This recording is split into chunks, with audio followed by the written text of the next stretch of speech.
we are back again. I gotta say, so here's the 1095, the one we had to flatten. Look how much we've had to move the line over. It's almost touching here, and it's a whole bunch here. You know, that's what happens when you make it a lot thinner. On this one, I have no idea what happened, but you can see there's no give here and a whole bunch of room here. So the only thing I can think of I can do on this one is wait till I get up to like 240 or something and start here, and then just hog out this side. I must have had a burr or something on the edge or when I marked the center, because wow, that center is like way off. Look how much is hanging over here, then it's nothing all the way, and then here, and then it's like nothing here, so it's almost like a crooked line. So it must have been cocked when I marked the first line. That's why I like to leave things thick. It gives you some room to mess around with. So we'll have to see what we can do with this one. It should be a challenge, but see if we can get it. Alright, over to the grinder. Let's go ahead and try this hard one first. Man. So I got a 36, brand new 36 ceramic, and I'm just gonna have to hog all this out.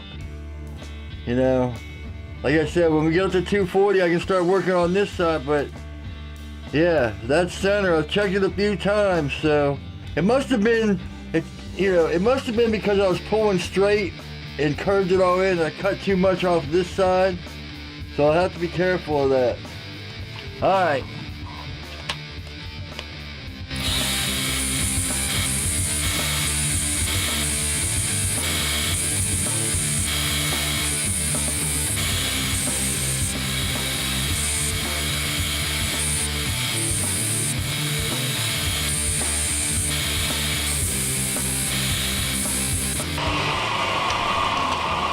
Now I gotta remember to stay away from this tip, because like I said, it was like cockeyed, and this tip was already, so I have to just take off here and here. I got it down to where I want it, kind of like knocking off the 90s. So that's where we're at. Now I just gotta bring it up.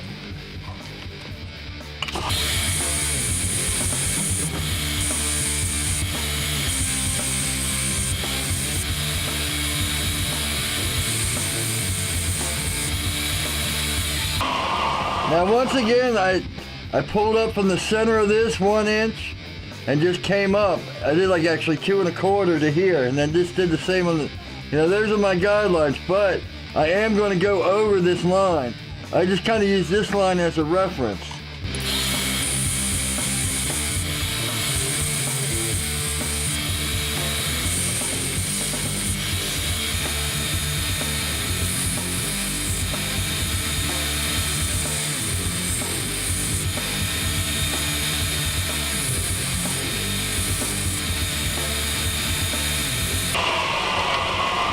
Wow, these are going to turn out pretty nice. I guess that McMaster is good. I mean, that Parks 50 is good. I can already see the hammer. Look at that. I haven't even dipped it in Ferric or anything. It's like bloop, bloop, bloop, bloop, bloop. Yeah, and this is the 1095, so.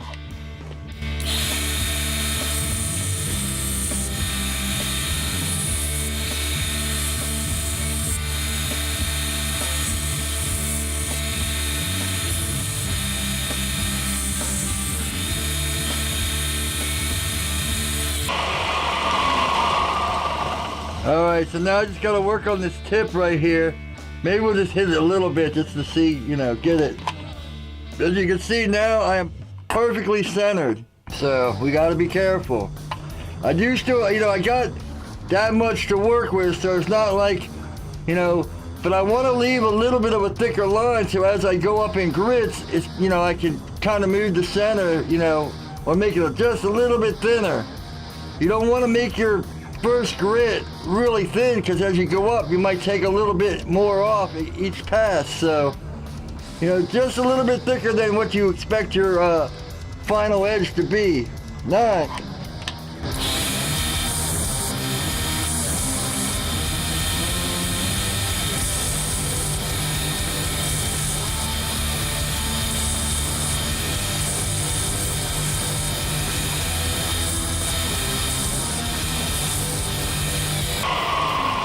So if you notice, I'm not pushing forward. I'm only kind of pulling back.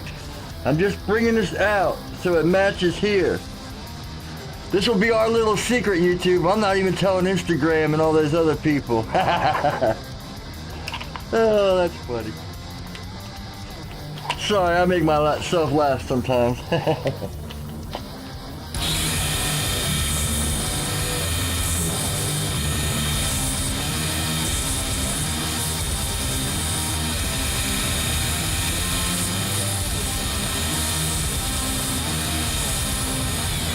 Alright, if you see there, I'm just kind of going back to see where I'm starting to tilt. So, you know, as I hit here, I'm starting to tilt it.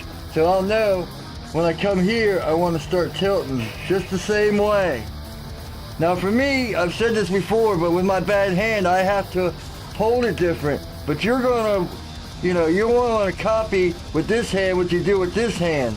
I just have to compensate for my bad arm. But, you know, you want to always make sure whatever you do here, you do exactly the same here. Because you can see how this is coming up slowly, and this is coming like almost straight. I'm gonna have to fix that. But we got plenty of room to do that in the higher grips. This is, the 36 is just to hog off material and get your line set in.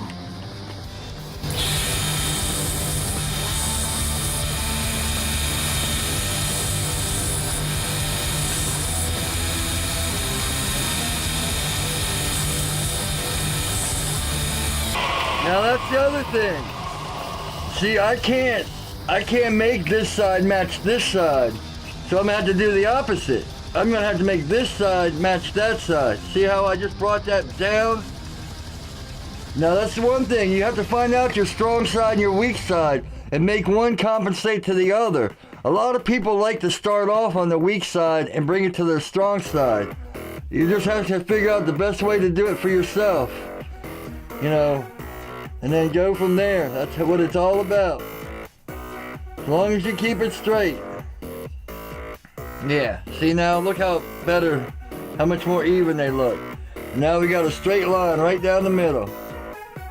But yeah, I was kind of scared that wouldn't work out, but it looks like we're getting it. I think I'll leave it right there for now. This still has to come in more, but I can work that on the 240s and higher. All right. Let's get to the other one.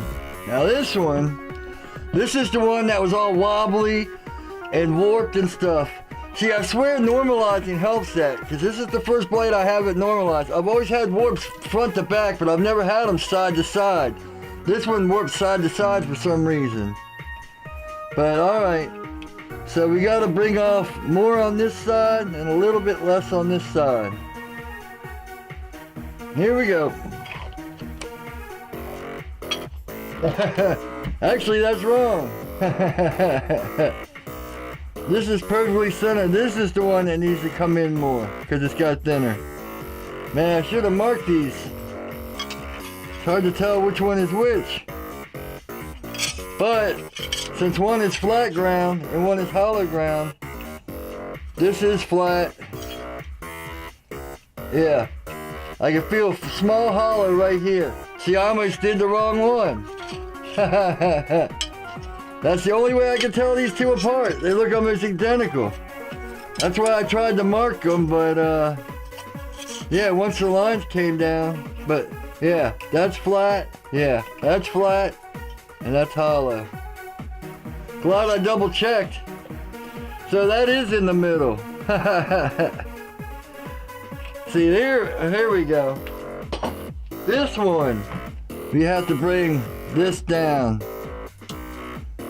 And this is on the edge already. Okay. Here we go.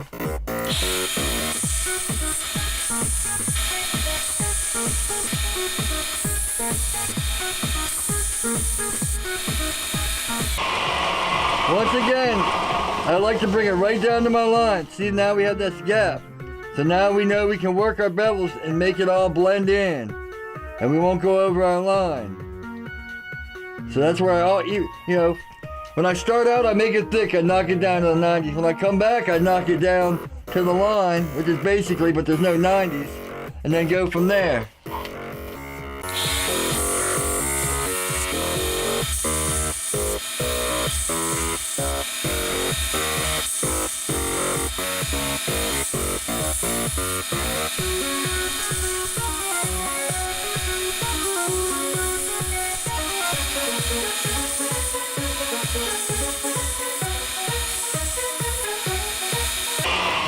You know what? Even with the McMaster car, I can see it's not as pronounced, but there it is right there. There's the Hamon with the 36. So these should be pretty fun. I guess, on the other ones, I just dipped it up to the clay. I guess dipping it all the way in real quick does make a big difference. So yeah, from now on, I'm just claying it up and dipping it all the way in. Because remember on the last W2 and all that, I didn't see the Hamon until I got up to like 800 grit. This one I'm seeing it right off the bat. So these should be more pronounced. That's the good thing about doing these tutorials and stuff. You learn a lot yourself. All right.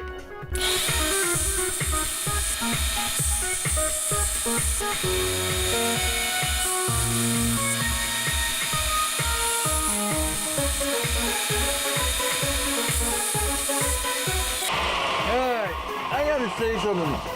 I don't know if you guys watch Alex Steele, but probably because he's got like 500,000 subscribers. But whenever he heat treats something and then goes into the grinding room, he always wears gloves. Now I don't understand grinding a blade that's been heat treated. How do you know? Because if you see, I'm dipping a lot because I can feel the blade's getting hot. How do you know when the blade gets hot or not?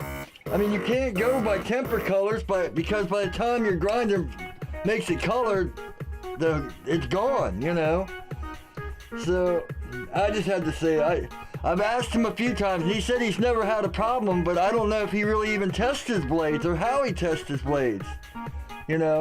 Skating a file tells you it's hard, but it doesn't tell you how hard it is. And that's the important thing, how hard it is and what you want to do with the blade. Now, he makes his stuff, mainly as show, and they're awesome things, as he's learning, but I'd really like to know how he tests to see if his blades are okay. All right, rant over.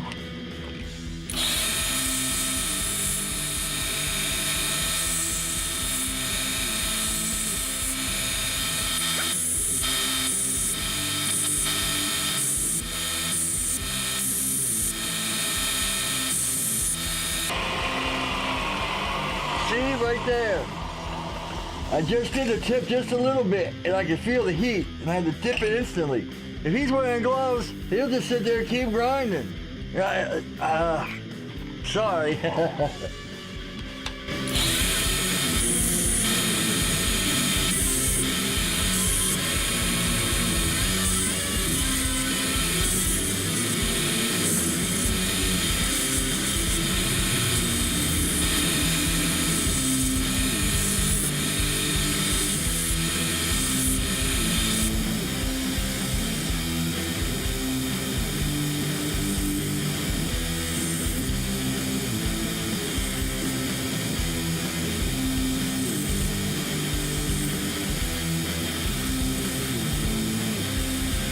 Oh, and another thing, if you're working right here, try to lift this part of the blade up. You don't want to be pressing the whole thing like that if you're working right here, because you'll have a little groove and you'll cut over the line right here. So kind of lift the blade and just work, and then fan it in. Work, work, work, fan it in. That way you're not worried about that 2-inch, cut. All right.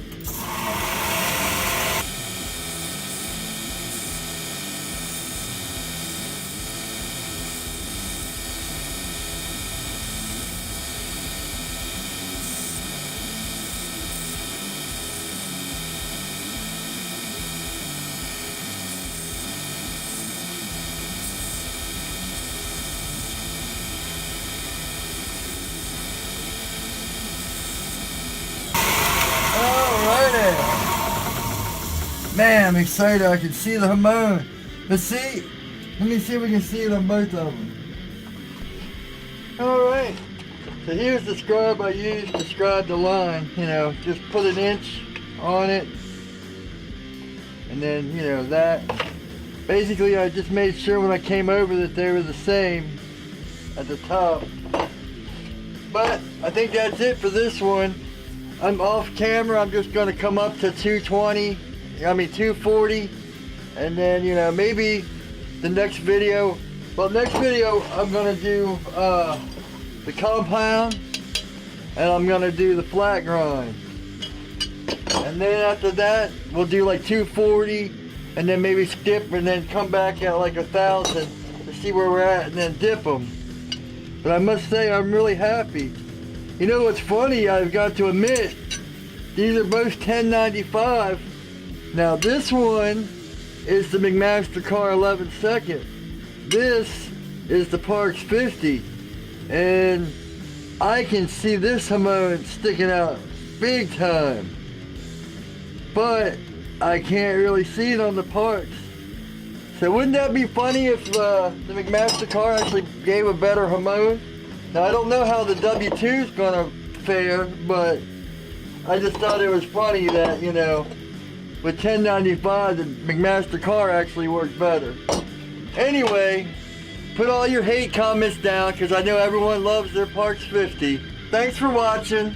Please like, please comment, please subscribe. And as always, take it easy.